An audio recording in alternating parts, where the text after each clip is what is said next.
अस्सलाम वालेकुम बिस्मिल्लाहिर्रहमानिर्रहीम। जी तलबा, आज के इस लेक्चर में हम जो पढ़ने जा रहे हैं वो है वर्ड है जर्मन क्वेश्चन वर्ड्स वेल्शा। ठीक है जी, वेल्शा। ठीक है, अब आज हम इसको सीखेंगे इंशाल्लाह मुकम्मल तौर पर यानी आसान तरीन तरीके के साथ उर्दू के साथ एग्जाम्पल दूँगी। ठीक है, अब सबसे पहले देखें ग्रामेटिक गेगल्स ग्रामर रूल्स का क्या है, ये फॉलो करें। सबसे पहले वेल्शा के बाद हमेशा नॉमन प्लस वर्ब प्लस सब्जेक्ट, ये इसका बेसिक फार्मूला है। जो बच्चा इसको समझ गया, समझो उसको इसका इस्तेमाल आ गया।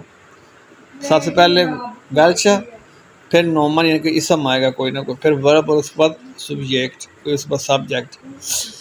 यानी कि इसका मतलब ये है कि कौन सा कौन से। ठीक है, वेल्शा के साथ नॉन। ठीक है, और ये हमेशा इसम इस्तेमाल होता है, यानी कि इस वेल्शा के बाद आपने हमेशा ये नॉन इस्तेमाल करना। अब एग्जांपल देखें, वहाँ पे आपको जल्दी समझ आएगी। वेल्शा शिप्रा लियांस टू, वेल्शा शिप्रा लियांस टू, तुम कौन सी लैंग्वेज सीख रहे हो। ठीक है, अब यहाँ पे हमने वेल्शा के बाद क्या लगाया, ये नाउन शिप्रा।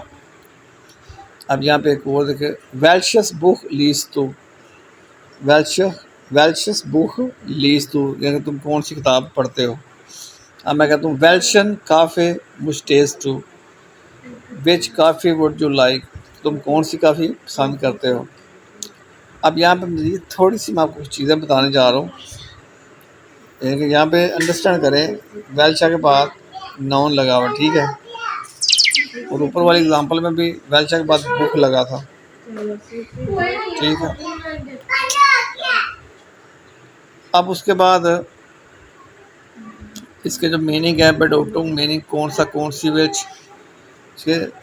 और जब कई चीज़ों में से किसी एक चीज़ का था पूछना हो तो वेल्शा इस्तेमाल होता है, यानी कि जब बहुत सी चीज़ें हों तो उनमें से एक चीज़ के बारे में पूछना हो तो हम उसके बाद वेल्शा का यूज़ करते हैं। अब यहाँ पे देखें ज़रा, इसकी जो फॉर्मेशन है वो भी ज़रा देख लीजिएगा, बड़ी मज़े की है। ठीक है, ये आपको कॉन्सेप्ट माइंड में बिठा लेना चाहिए।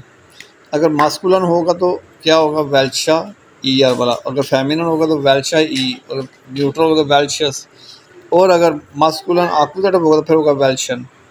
ये है जनाब इसकी समरी, इसको माइंड में बिठाएँ तो इंशाअल्लाह आपको समझ लगेगी। यानी कि अगर मिसाल के तौर पर